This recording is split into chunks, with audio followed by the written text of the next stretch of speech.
merupakan salah satu syarat kami dalam mengambil ijazah sarjana muda kebujian dalam pengurusan awam. So yang merupakan program subjek pembangunan masyarakat 4, salah satu syarat lah kami kena melaksanakan aktiviti komuniti.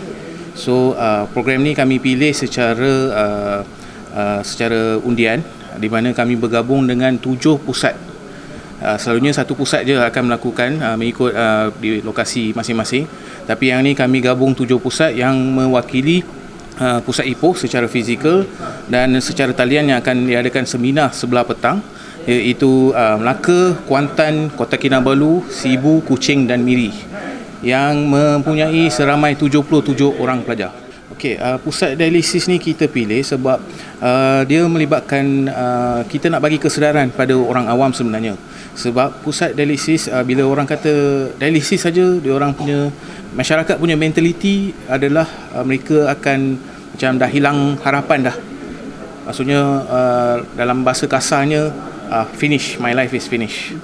So kita nak bagi kesedaran pada masyarakat supaya mentaliti mereka, ubah mentaliti mereka. Maksudnya bila kita ke pusat dialisis tidak bermakna hidup kita dah habis.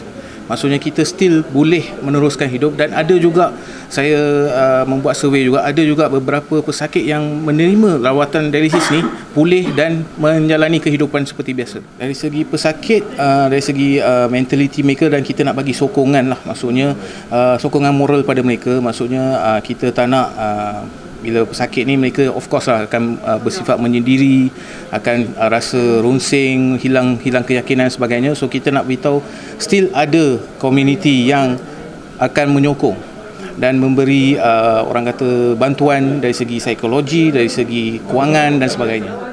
Okey, satu, kami dapat ilmu untuk mengenali apa tu dialisis dan sebagainya. Lagi satu, kami juga ingin mengucapkan terima kasih kepada semua penaja kami yang di mana kami dapat buat sedikit collection untuk membantu pesakit yang memerlukan.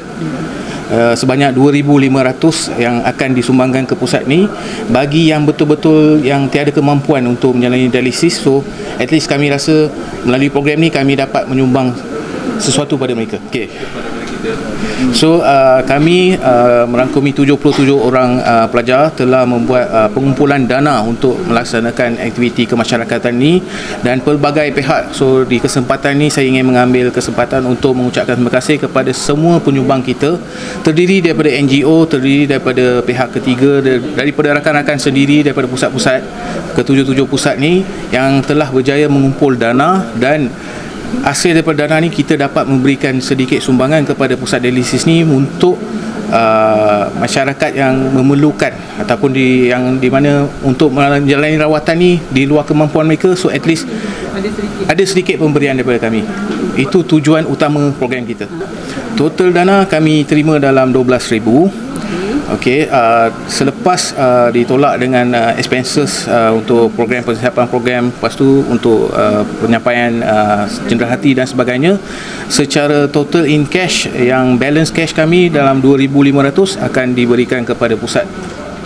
Kalau ikutkan kita sebelah petang ni, kita ada satu sesi seminar di mana kita panggil pakar nefrologi, Dr. Kogila daripada Uni KL Ipoh. Beliau akan memberikan sedikit apa orang kata ilmu pasal dialisis ni, and then kita ada jemput secara fizikal dan juga secara online.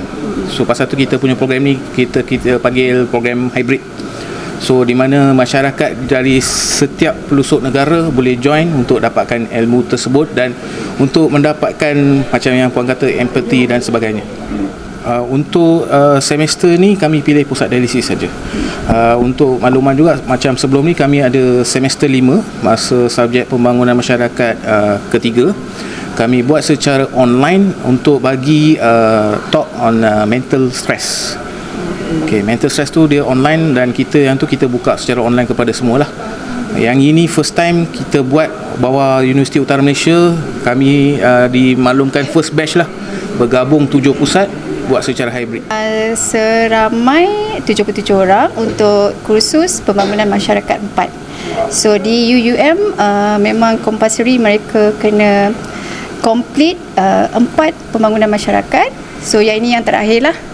Dan untuk pengetahuan juga, yang ini adalah satu program terbaik kerana kami ada 7 pusat yang bergabung untuk menjayakan VKMB 2041. Pembangunan masyarakat kerana kita perlu involve dengan komuniti. So bila kami berada di pusat dialisis ini, kita ada rasa satu sikap empati yang kita rasa macam kalaulah kita berada di kasut mereka. Okay? Jadi pelajar-pelajar saya memilih satu tempat yang terbaik dan saya sangat bersetuju apabila mereka mencadangkan pusat ini kepada saya, dan saya rasa you all kena involve bersama pesakit. At first kita plan macam kita nak jumpa dengan staff saja. Tapi saya rasa because this adalah pembangunan masyarakat, so why don't we involve dengan pesakit lah. Dan bila kami berada dengan pesakit ni, saya sendiri berjumpa secara personal dengan pesakit, dan bila kita tengok umur pun muda dan mereka berada di tempat tersebut kan.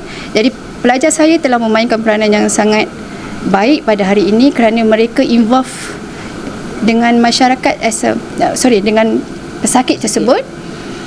Bila diorang bersembang tu as if that mereka merasai apa kesengsaraan yang mereka alami kan, macam apa yang staff di pusat bagi tahu tadi, most of them ni adalah yang the last stage. I mean before the last stage yang diorang disuggestkan berada di sini. So bila orang yang berada di sini sebulan pertama, it's not easy for them to mingle around dengan people. So bila dah berada di sini, mereka berkawan dengan pesakit-pesakit yang berada di kasut yang sama. So diorang punya motivation tu lebih tinggi. So saya rasa pembangunan masyarakat dengan pusat dialisis boleh jadi kawan baik.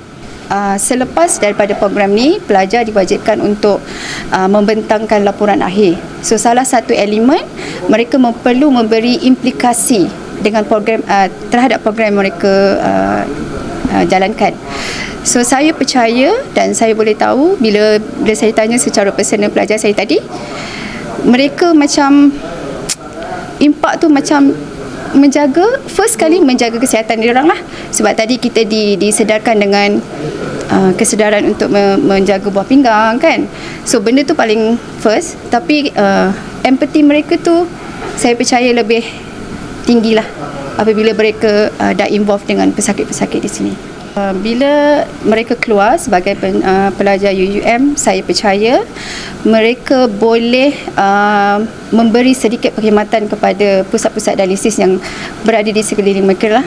Sebab mereka telah tahu keadaan pesakit tersebut ya. Sebab salah satu pesakit sini saya tengok dia no cameras, dia tak nak jumpa orang. So kita tahu dia punya aperitif kompleks tu ada dalam badan dia. So that bila pelajar saya datang, bila ada situasi macam tu, diorang dah faham dah. Orang yang sakit ni kadang-kadang dia ada demotivated of themselves sebab tak sempurna macam orang lain kan. So saya percaya pelajar saya bila diorang keluar, diorang berjumpa dengan pesakit-pesakit macam ni, diorang dah tahu dah apa nak buat. Sebab dah pernah berhadapan dengan the real situation pesakit dialisis.